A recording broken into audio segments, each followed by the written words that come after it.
Tonight, it is every hunter for themselves.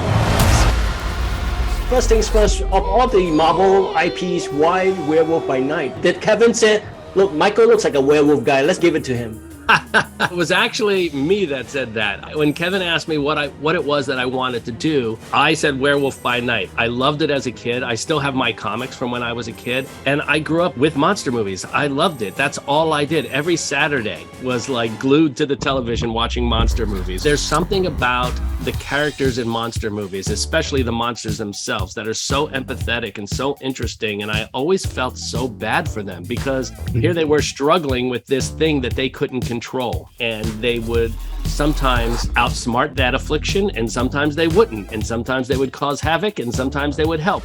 I can't wait to find out what breed of evil you are.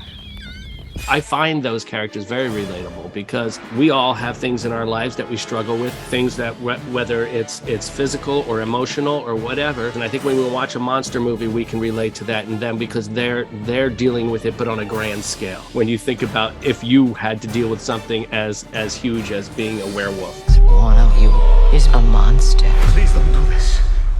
Death is coming for you! What makes Gael the perfect actor to play the werewolf? I think Gael is just hands down the perfect actor, no matter what. I find him so watchable and so interesting, and his choices are incredible. And he's just a wonderfully nice person, too. And he and I worked together on a film called Coco, which is where we met. And I was already a fan of his through the films he had done over the years in Mexico. It's hard to beat him. He's almost like a modern-day Buster Keaton. And from day one, he was the only person that I wanted to play that role. Good luck.